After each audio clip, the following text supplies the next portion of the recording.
flickering beam of my flashlight danced across peeling paint and shattered windows. I shouldn't be here. Every instinct screamed at me to turn back, to forget this foolish idea of urban exploration. But curiosity has always been my downfall.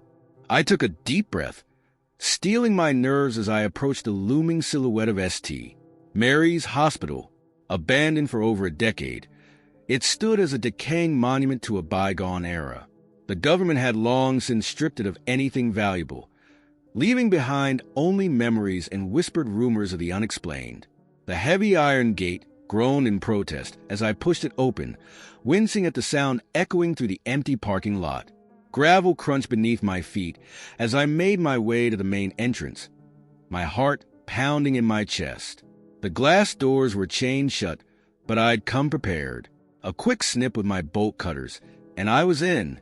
The lobby was a mess of fallen ceiling tiles and scattered papers. My flashlight beam caught something moving in the corner, and I nearly jumped out of my skin before realizing it was just a rat scurrying for cover. Get it together? I told myself. You've done this a dozen times before. But something felt different about this place. The air was heavy, oppressive, as if the building itself was holding its breath. I shook off the feeling and consulted my crude map, sketched from old blueprints I'd found online.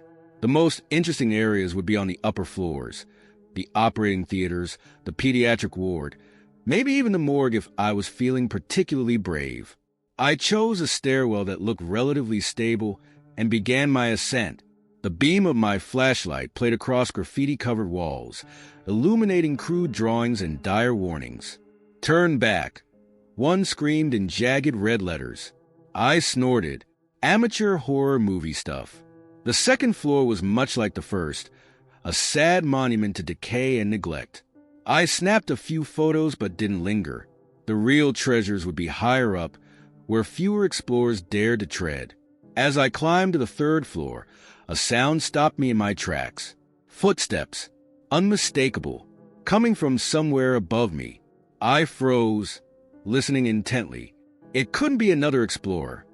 I'd been watching this place for weeks, and no one else had shown any interest. A security guard, maybe? But why would they be all the way up there? The footsteps continued, slow and deliberate.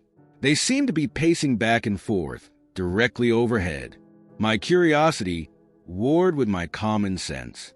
This was exactly the kind of thing I'd come here hoping to experience, wasn't it? So why did I suddenly feel like a deer caught in headlights? Swallowing hard, I continued up the stairs. The sound grew louder with each step, until I was certain whoever it was must be on the floor directly above me. I reached the landing of the fourth floor, my hand hesitating on the door handle. This is it, I thought. Moment of truth. I pushed open the door as quietly as I could, wincing at the slight creak of rusted hinges. The hallway before me was pitch black, my flashlight beam barely penetrating the gloom, and the footsteps had stopped. Hello, I called out, immediately regretting it.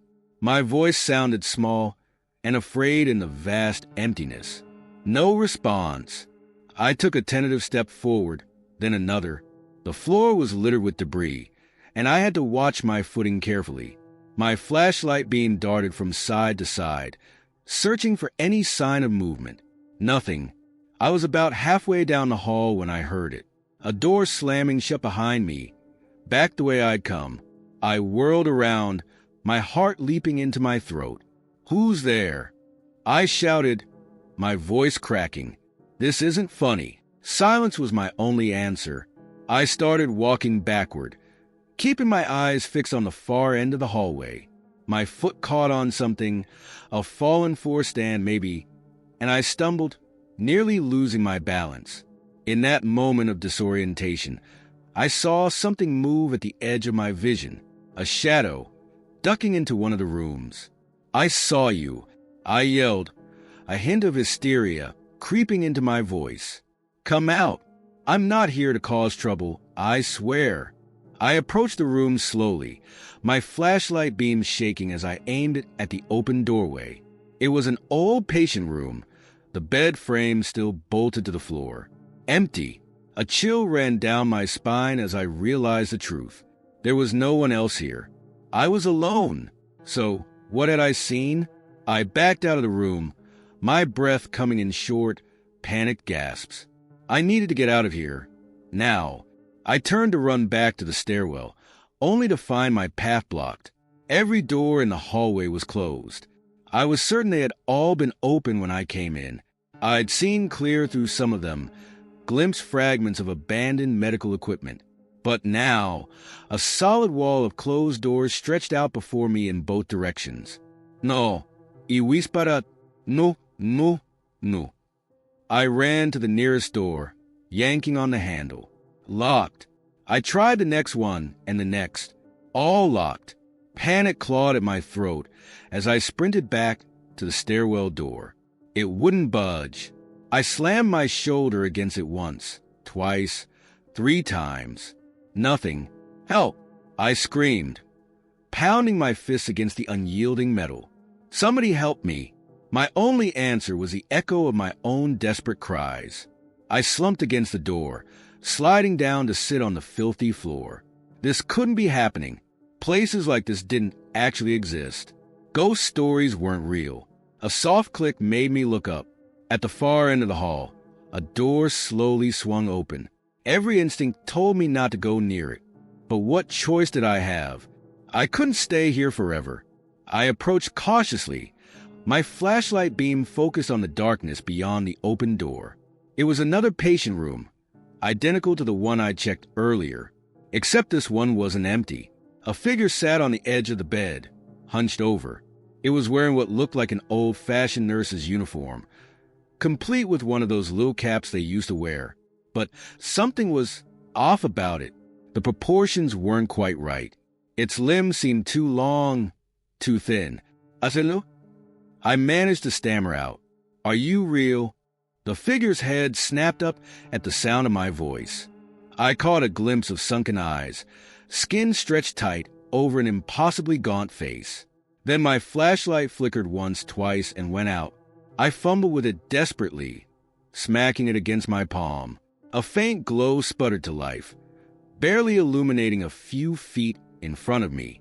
The bed was empty. A cold breath of air brushed the back of my neck. I spun around, but the weak beam of my flashlight showed only an empty hallway. "What do you want?" I shouted, my voice cracking with fear. "Why are you doing this?" A whisper, so faint I could barely hear it. "Stay?" "No," I said, backing away. "No, I can't stay. I need to leave. Please, just let me go." "Stay." The whisper came again, louder this time. It seemed to be coming from everywhere at once. "Stay with us." I bolted, no longer caring about stealth or caution. I ran down the hallway, trying every door I passed, all still locked. I reached the end and found myself face to face with a window. Through the grime-covered glass, I could see the parking lot far below. 4 stories up, a fall from this height would kill me instantly. But as I heard shuffling footsteps approaching from behind, I started to wonder if that might be preferable to whatever awaited me here. My flashlight flickered again, the beam growing weaker by the second. In its fading glow, I saw long, skeletal fingers reaching for me, inches from my face. I screamed and swung the flashlight like a club. It passed through empty air, the momentum causing me to stumble. I caught myself against the window frame, my hand leaving a clear print in the decades of dust. "Wait, dust." I blinked, my panic-fogged brain finally registering what I was seeing. The window was filthy, covered in a thick layer of undisturbed grime. If something had really been reaching for me, shouldn't there be handprints, smears in the dust? I turned slowly, my heart still racing. The hallway was empty, no sign of the ghostly nurse, no evidence that anything had been there at all. Had I imagined it all? I took a deep, shuddering breath, trying to calm myself. "Okay," I thought, "think this through logically. You came in through the stairwell. All these doors were open. Now they're closed. There has to be an explanation." I walked back down the hall, forcing myself to move slowly and calmly. I tried each door again, this time paying closer attention. On the third door, I noticed something, a small keypad next to the handle, its LED display dark and dead. Electronic locks. Of course, this was a hospital. After all, they would have had security measures in place. But if the power was out, shouldn't they have defaulted to unlocked? Unless... I hurried back to the stairwell door, examining it closely. There, hidden in the shadows, another keypad. I almost laughed with relief. There was no ghost, no supernatural entity trapping me here. Just a faulty security system, probably triggered by my clumsy footsteps. The whispers were just the wind whistling through broken windows, distorted by my fear-addled mind. As for the nurse I'd seen, well, the human mind is capable of conjuring all sorts of illusions when pumped full of adrenaline and primal fear. I'd spooked myself, nothing more. Still, I'd had more than enough excitement for one night. I dug out my cell phone, intending to call for help. No signal, of course. I was about to resign myself to a long, uncomfortable wait until someone noticed I was missing. When I remembered the window, I hurried back, this time forcing myself to really look at it. The frame was rotted, the glass cracked in several places. With a little effort, I managed to force it open. The cool night air hit my face, and I breathed deeply, feeling the last of my panic subside. I leaned out, gauging the distance to the ground. It was a long way down, but there was a ledge about 10 feet below. If I could reach that, I might be able to make my way to a fire escape. It was risky, but it beat waiting around in this creepy hallway. I was about to climb out when a flicker of movement caught my eye. There, in the parking lot, a figure, standing perfectly still, looking up at my window. Even from this distance, I could make out the old-fashioned nurse's uniform. I jerked back, my heart pounding. No, I told myself, it's not real. You're just seeing things. I forced myself to look again. The parking lot was empty. Taking a deep breath, I climbed carefully out onto the ledge. Whatever tricks my mind was playing on me, whatever strange phenomena this old hospital might be host to, I knew one thing for certain. I was never going urban exploring again. The dare had seemed harmless enough at first. Spend one night in the abandoned Oakwood High School, film some footage for our YouTube channel, and walk away with bragging rights and hopefully a viral video. But as I huddled in the dark corner of what used to be the principal's office, listening to the incessant scratching coming from inside the walls, I realized we'd made a terrible mistake. It all started last Friday. My best friend Jake and I were hanging out in his basement, brainstorming ideas for our fledgling urban exploration channel. We'd done a few abandoned houses and an old factory, but nothing that really set us apart from the dozens of other amateur ghost hunters out there. We need something big, Jake said, tossing a tennis ball against the wall and catching it. Something that'll really get people talking. I nodded, scrolling through local news articles on my phone. What about that old mental hospital out on Route 9? Jake shook his head. Nah. Everybody's done that one. It's practically a tourist attraction at this point. I was about to suggest the abandoned mall on the edge of town when a headline caught my eye. Hey, check this out, I said, holding up my phone. They're finally tearing down Oakwood High next month. Jake's eyes lit up. Dude, that's perfect. We practically grew up in that place. He wasn't wrong. Oakwood had been our high school until it was abruptly shut down our junior year due to structural issues. Rumors flew about asbestos, black mold, even a student death that had been covered up. Whatever the real reason, the school board had quickly shuttled us all to the new facility across town, and Oakwood had sat empty ever since. Think about it, Jake continued, warming to the idea. We know that place like the back of our hands. We could get some killer footage. I had to admit, the idea was intriguing. It would be cool to see it one last time before they tear it down, I mused. Jake grinned, a mischievous glint in his eye. So let's do it. You and me, tomorrow night. We'll sneak in after dark, spend the whole night, and live stream the whole thing. I hesitated. Breaking into an abandoned building was one thing, but spending an entire night? I don't know, man. That seems a little extreme. Come on, Jake prodded. Where's your sense of adventure? Unless you're scared. And there it was. The challenge. The dare. I knew he was manipulating me, but I couldn't help rising to the bait. Fine, I said, trying to sound nonchalant. You're on. Tomorrow night, Oakwood High. Jake hooped, pumping his fist in the air. This is going to be epic.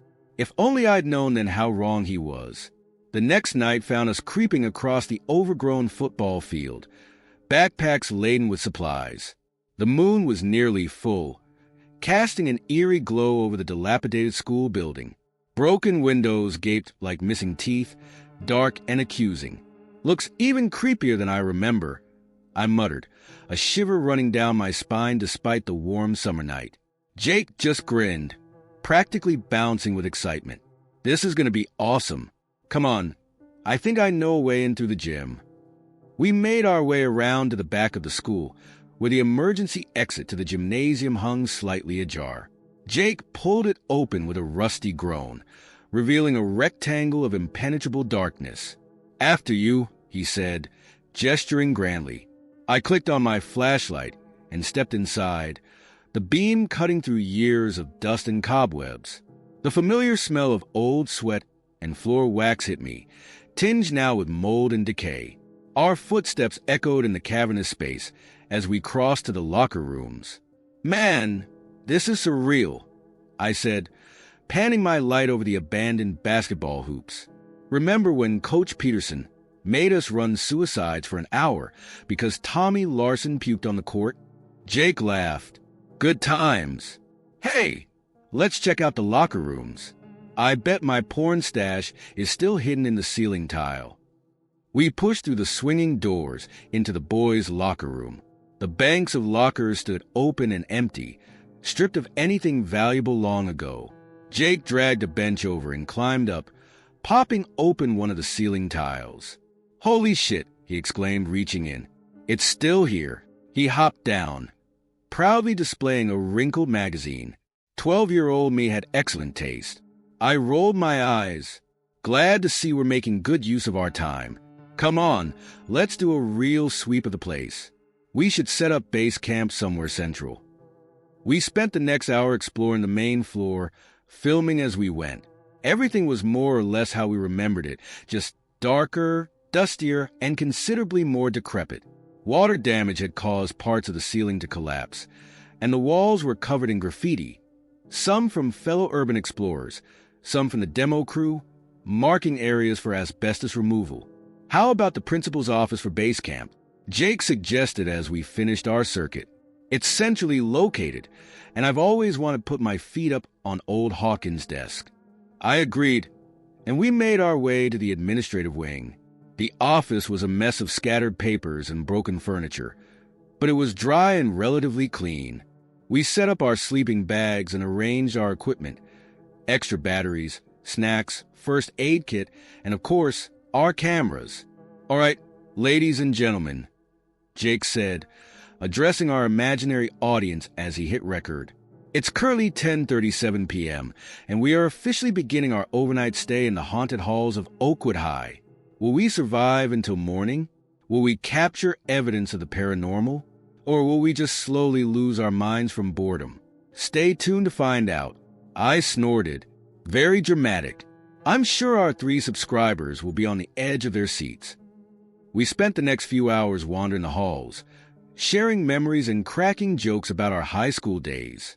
Despite the spooky atmosphere, I found myself relaxing and actually enjoying the experience.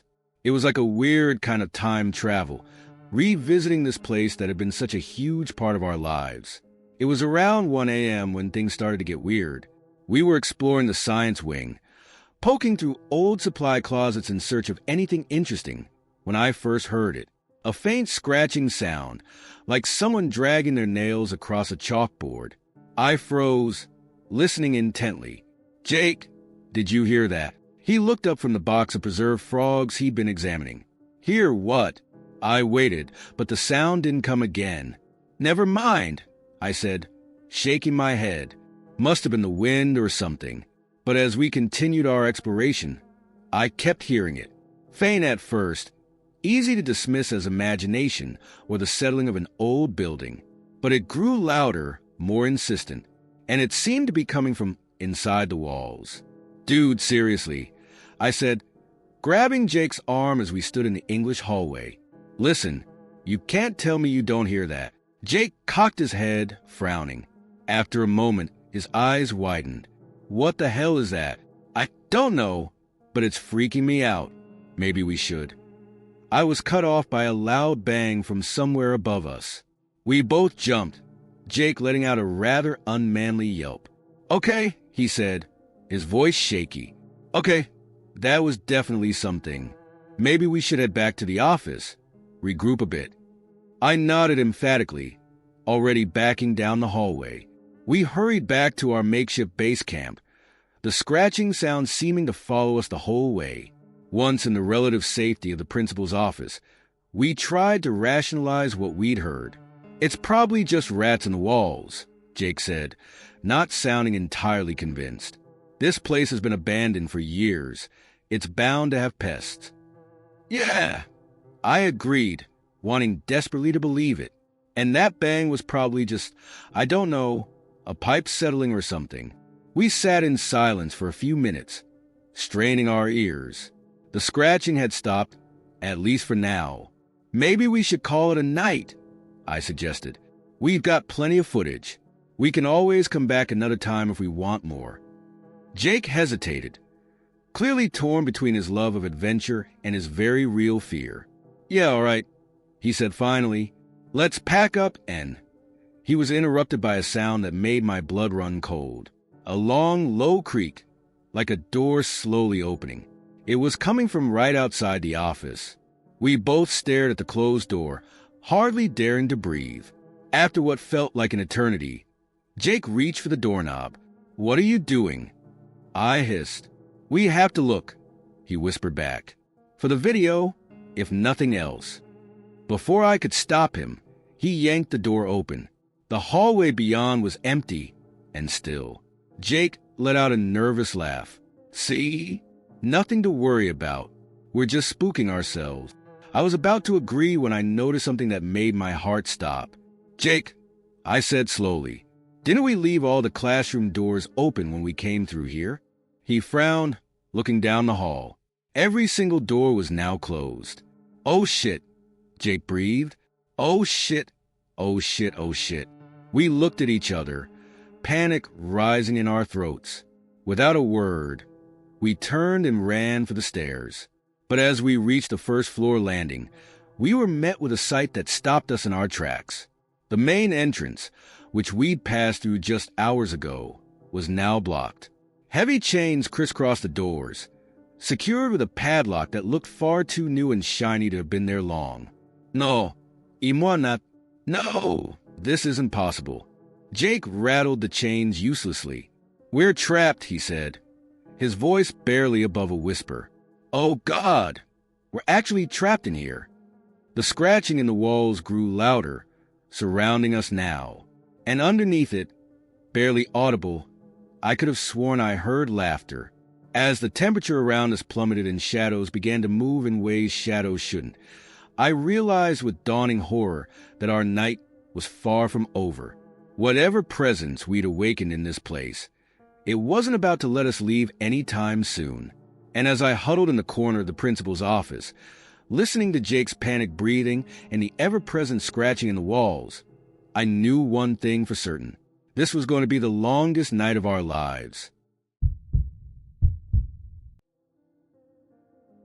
The shutter of my camera echoed through the empty corridors, a stark reminder that I was utterly alone in this decaying monument to justice gone wrong. Or at least, I thought I was alone. The slam of a distant cell door proved otherwise, and in that moment, I realized I had stumbled into something far more dangerous than an abandoned prison. My name is Alex Reeves, and I'm a freelance photographer specializing in urban decay. Abandoned buildings are my bread and butter. The more dilapidated and forgotten, the better.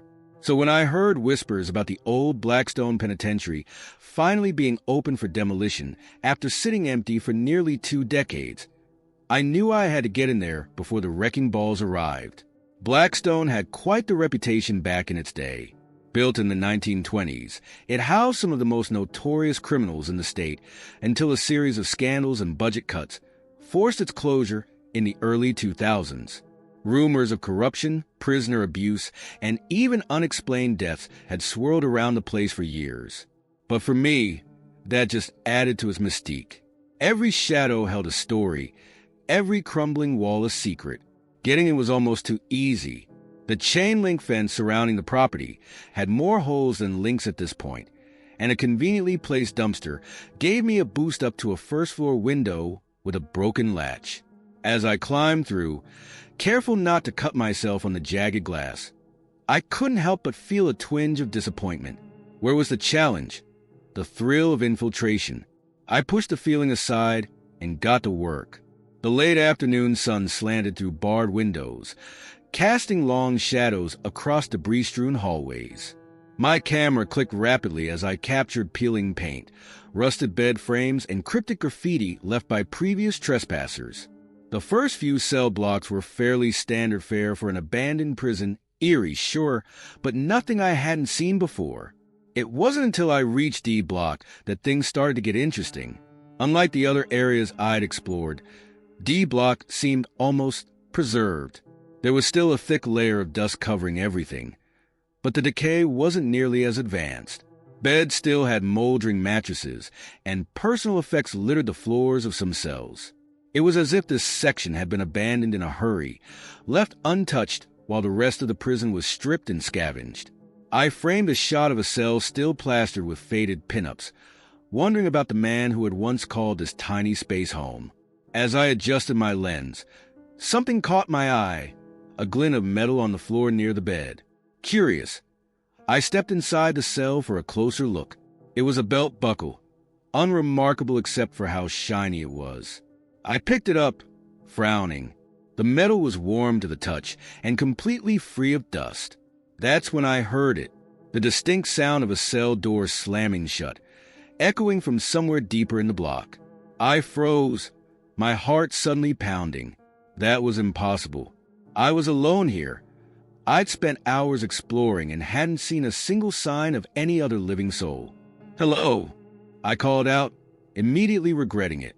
My voice sounded small and frightened in the vast emptiness. Silence was my only answer. I debated with myself for a moment. The smart thing would be to pack up and leave now. I had plenty of good shots, and there was no shame in calling it a day. But curiosity gnawed at me. What if it was another urban explorer? Or worse, what if someone was hurt or trapped? Against my better judgment, I decided to investigate. I moved deeper into D Block, my footsteps eerily loud on the concrete floor. The cells here were in even better condition, some looking almost lived in if you ignored the layer of dust. As I rounded a corner, I saw something that made me stop short. There, at the far end of the corridor, was a door-marked kitchen. And unlike every other door I'd seen in this place, it was closed. My palms were sweating as I approached. This had to be where the sound came from. I reached for the handle, took a deep breath, and pushed it open. The smell hit me first, the unmistakable aroma of food. Not the stale, rotting odor you'd expect in an abandoned building, but the rich, savory scent of a meal recently prepared. As my eyes adjusted to the dimness, I saw that the kitchen was immaculate. Stainless steel counters gleamed, pots and pans hung neatly from racks, and there, on a center island, sat a plate of food still steaming. My mind reeled. This wasn't possible. None of this was possible. I backed out of the kitchen, my breath coming in short gasps. I needed to leave. Now. Forget the photos. Forget the story. Something was very, very wrong here. I turned to run and found myself face to face with a man in a guard's uniform.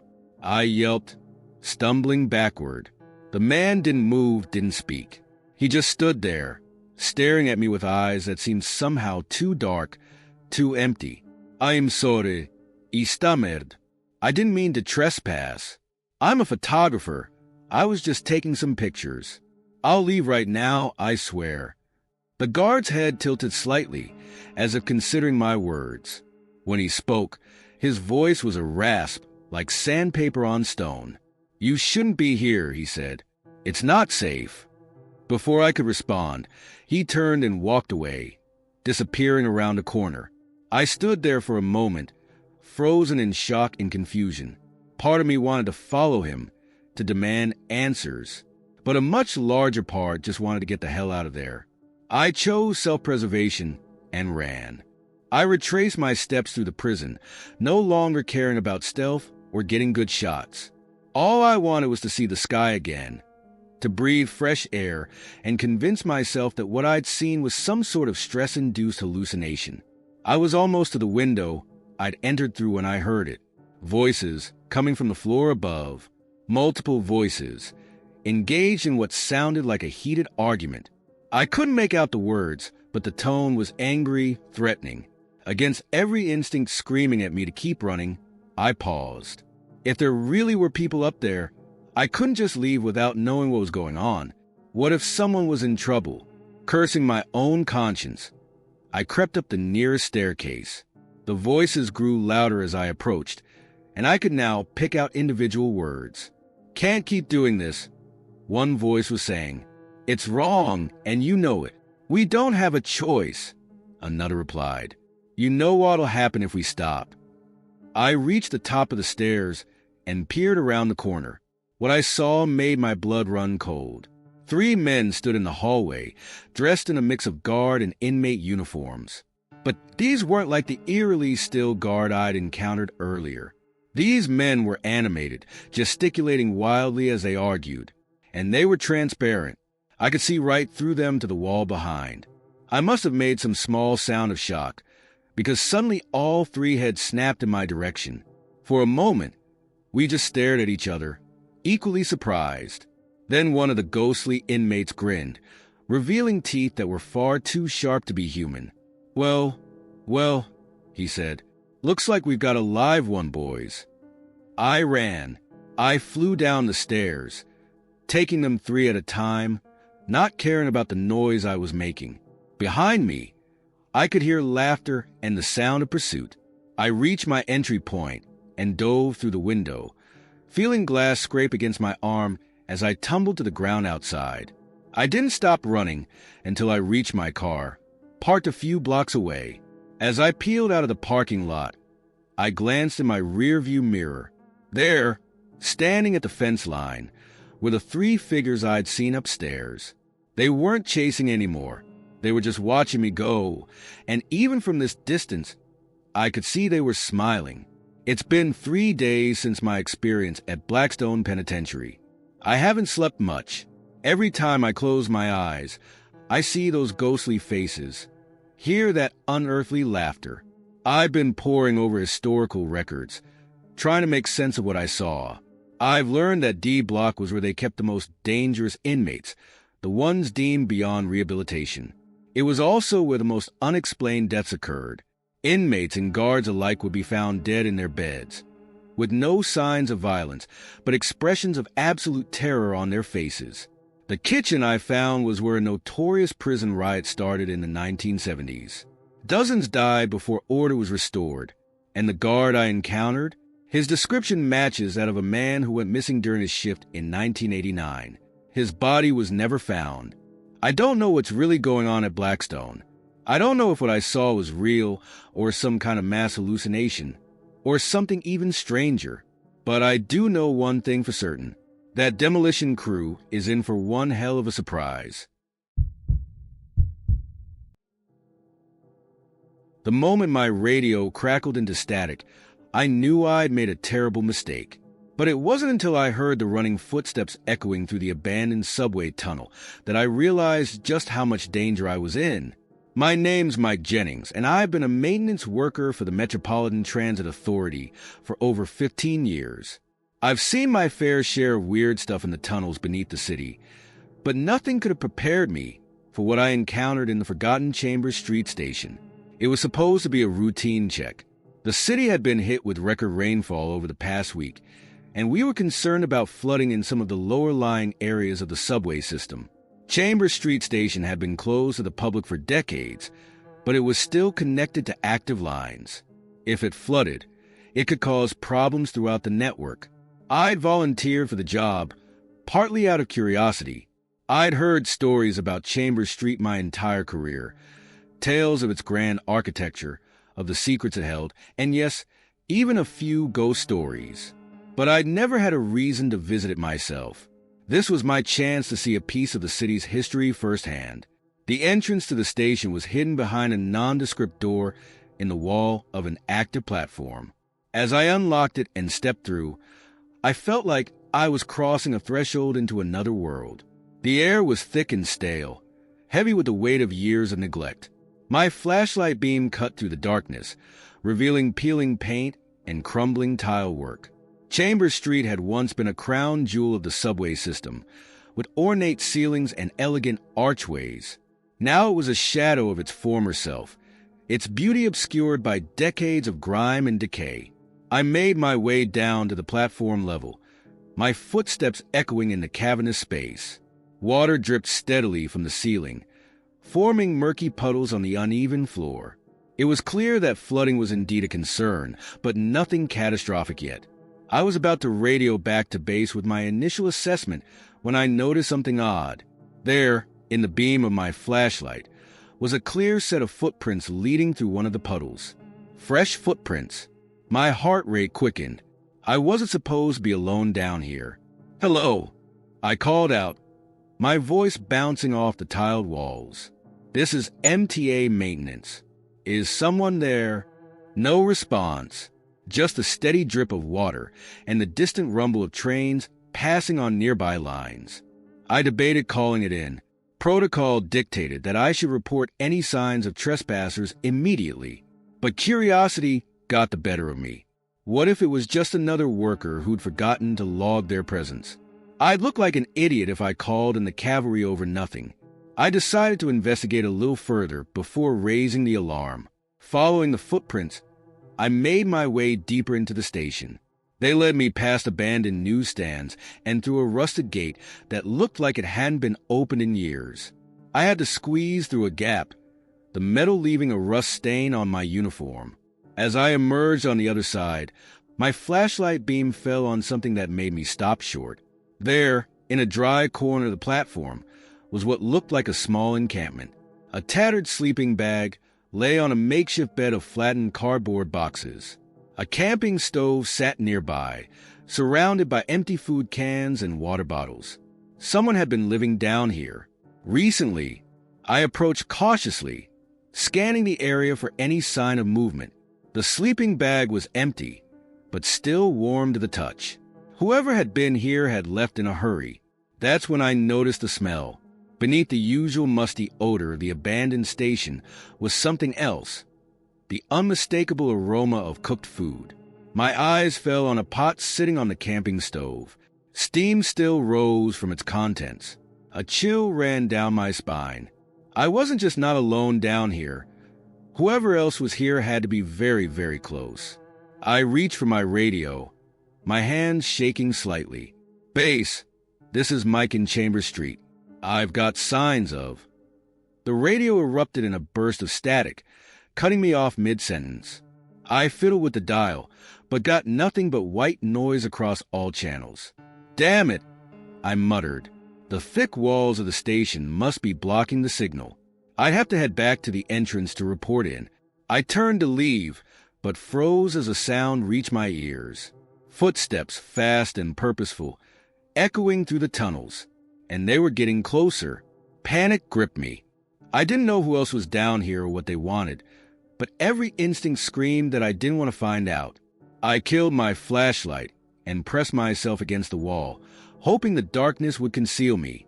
The footsteps grew louder, accompanied now by the sound of labored breathing. They were running, and they were headed straight for me. In the dim light filtering in from the tunnel, I saw a figure burst onto the platform.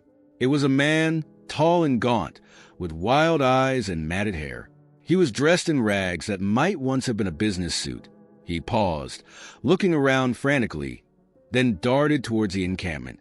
I held my breath, pressing myself harder against the cold tile wall. The man rummaged through the sleeping area, muttering to himself, "Not safe, not safe. They're coming. Have to move. Have to hide." His voice was rough, as if he hadn't spoken to another person in a very long time. I watched as he hastily shoved items into a battered backpack. The camping stove, some cans of food, a few tattered books.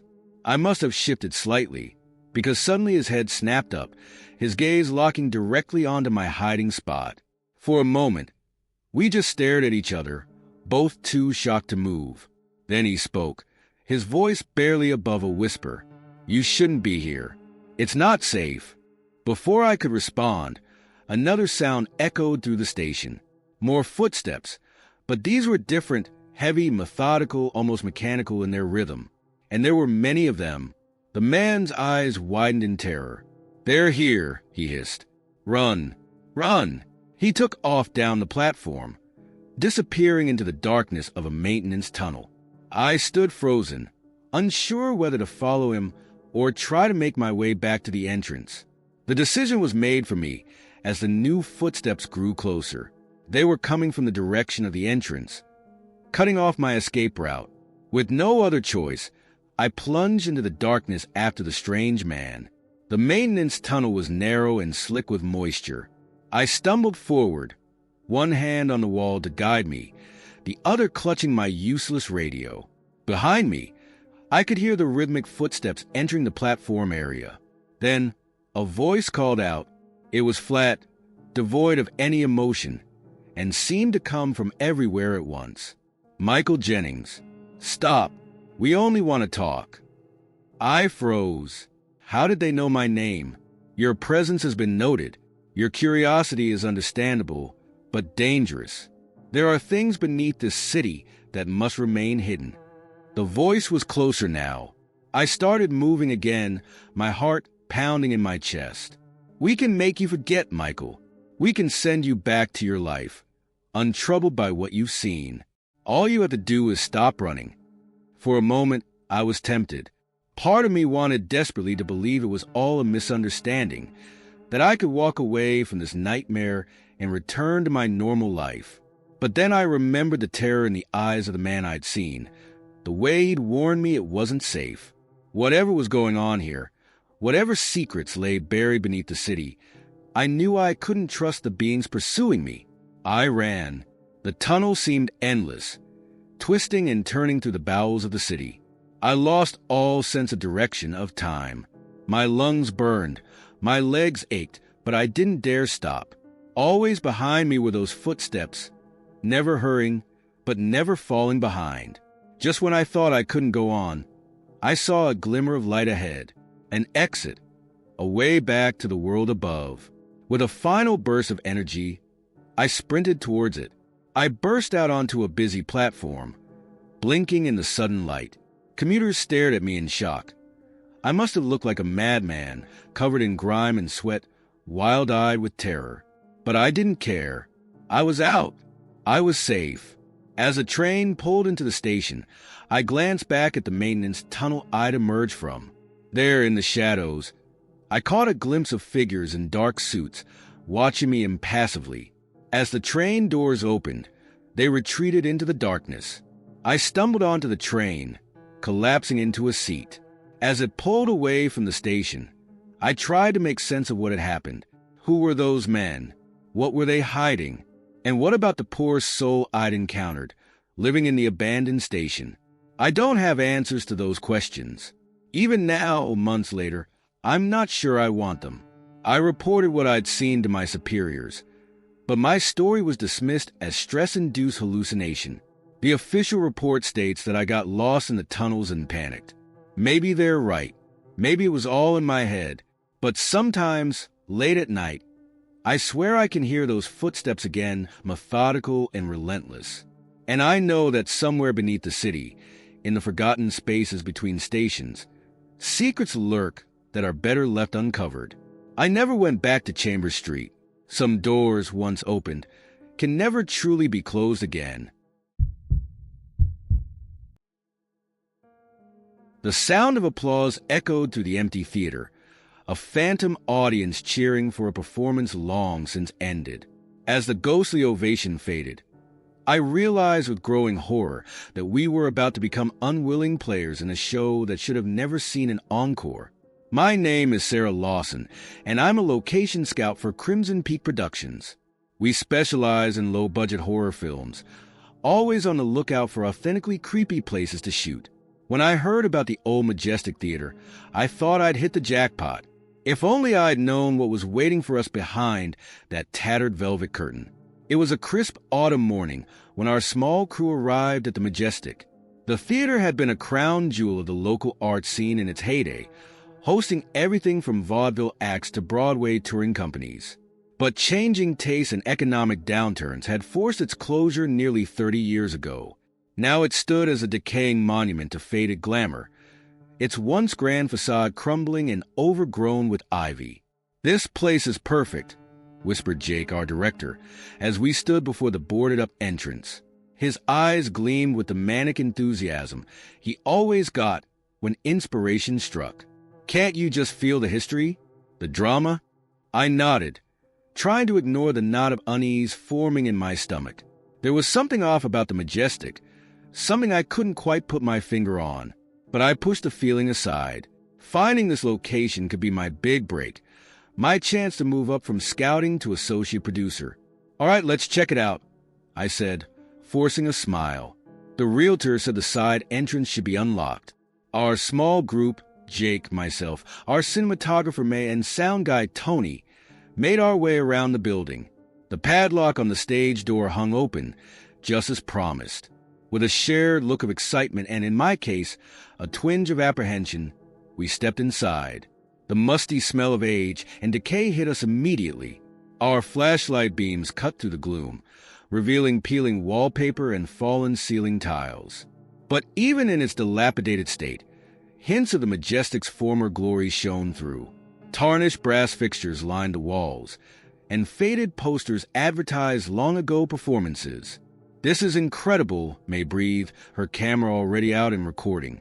"The production design team is going to have a field day in here." We made our way towards the main auditorium, our footsteps echoing in the empty corridors. As we approached the doors of the theater proper, a cool breeze wafted past us, carrying with it the faintest hint of perfume. I paused, frowning. "Did you guys feel that?" The others looked at me quizzically. "Feel what?" Tony asked. I shook my head. "Never mind. Must be my imagination." But as I pushed open the heavy doors, the scent grew stronger. It was a rich, floral fragrance, the kind favored by glamorous actresses of a bygone era. For a moment, I could almost see the ghost of a beautiful woman sweeping past us in a glittering gown, ready to take the stage. I blinked, and the image was gone. Just my overactive imagination working overtime in this atmospheric setting. The auditorium was cavernous, rows of dusty seats stretching back into darkness. Our flashlights barely penetrated the gloom, creating islands of light in a sea of shadows. But even in this limited illumination, the faded grandeur of the space was apparent. "Holy shit," Jake whispered, his voice filled with awe. "Sarah, you've outdone yourself. This place is absolutely perfect." I beamed with pride, my earlier unease momentarily forgotten. This was why I loved my job. Finding these hidden gems, these forgotten spaces full of history and possibility. We split up to explore, each of us drawn to different aspects of the theater. Jake headed straight for the stage, already envisioning camera angles and blocking. May wandered the aisles, her camera drinking in every detail. Tony made a beeline for the old sound booth, no doubt itching to get his hands on vintage equipment. I found myself drawn to a door marked backstage. my curiosity piqued by what secrets might lie behind it. As I reached for the handle, that cool breeze brushed past me again, stronger this time, and with it came a whisper, so faint I almost missed it. "Be careful, darling. Some doors are best left closed." I whirled around, my heart pounding, but there was no one there, just the empty auditorium stretching out behind me. "Get a grip." "Sarah," I chided myself. "You're letting the atmosphere get to you." Stealing my nerves, I pushed open the door and stepped backstage. The area behind the curtain was a maze of old set pieces, forgotten props, and dusty costume racks. My flashlight beam danced across faded backdrops, depicting everything from lush forests to glittering cityscapes. In one corner, a collection of masks hung on the wall, their empty eyes seeming to follow me as I moved past. But it was a dressing room door that caught my attention. Unlike the others, which were dull with age and neglect, this one gleamed as if recently polished. A tarnished star on the door bore a name, Evelyn Rose. The name tickled something in the back of my mind. Hadn't there been an actress by that name associated with the Majestic? I vaguely remembered reading something about her in the theater's history, but the details escaped me. Curiosity overcame caution, and I turned the handle. To my surprise, it opened easily. The dressing room beyond was like stepping back in time. While the rest of the theater had fallen into disrepair, this space looked as if its occupant had just stepped out for a moment. The vanity was cluttered with makeup and hair products, a silk robe draped carelessly over the chair. Posters and photos covered the walls, all featuring the same stunningly beautiful woman. Evelyn Rose, I presumed, but it was the mirror that drew my attention. Unlike the dusty, cracked mirrors elsewhere in the theater, this one was pristine, and in its reflection, I could have sworn I saw movement, a flash of red, like a dress disappearing around a corner. I spun around, but the room was empty save for me. My heart was racing now, that feeling of unease from earlier returning full force. "Guys," I called out, suddenly desperate for the company of my colleagues. "I think you should come see this." No response. The backstage area seemed to swallow my voice, the shadows growing deeper around me. That's when I noticed the writing on the mirror. In what looked disturbingly like fresh lipstick, someone had scrawled a message. "Get out while you can." Ice flooded my veins. This wasn't some leftover set dressing or a prank by local kids. This was happening now. I backed out of the dressing room, my earlier curiosity replaced by a primal need to flee. But as I turned to run, I found my path blocked by a figure. She was beautiful in a faded, spectral sort of way. Her red dress shimmered as if caught in a spotlight, though no light shone on her. Her eyes, dark and sorrowful, met mine. "I tried to warn you, darling," she said, her voice the same whisper I'd heard earlier. "This theater doesn't like to let go of its players." I opened my mouth to scream, but no sound came out. The ghostly woman, Evelyn Rose, I realized with dawning horror, reached for me with translucent hands. "Places, everyone," she said, a sad smile on her lips. "The show must go on." From the auditorium came the sound of applause, building to a thunderous roar, and underneath it, I could hear the panicked shouts of my colleagues. I ran, pushing past the spectral actress, my only thought to reach the others and get out of this nightmare. But as I burst through the backstage door, I realized with sinking dread that escape wouldn't be so simple. The auditorium had transformed. Where before there had been dust and decay, now there was life and light. Every seat was filled with transparent figures, their ghostly faces turned expectantly towards the stage. And there, in the center of that stage, stood Jake, May, and Tony, their eyes wide with terror as phantom stagehands bustled around them, preparing them for a performance they never agreed to give. The curtain began to rise of its own accord, the ancient mechanisms groaning to life. As it did, I felt an irresistible pull, drawing me towards the stage and my trapped friends. "Sarah," Jake called out, his voice tinged with desperation. "What's happening? We can't move." I opened my mouth to respond, to tell them to run, to fight, to do something. But what came out instead was not my voice, but that of Evelyn Rose. Don't fight it, darlings. The Majestic has chosen you. Your greatest performance awaits. As I felt my body moving against my will, taking its place alongside my friends on the stage, I realized the terrible truth. We had come looking for the perfect location for a horror movie. Instead, we had become unwilling actors in a production that would never end. The phantom audience leaned forward in anticipation as the curtain rose fully. And somewhere in the back of my mind, as the last vestiges of my free will slipped away, I heard Evelyn's voice one final time. Welcome to the Majestic, my dears. We're going to be together for a very, very long time. The show, it seemed, really must go on, forever,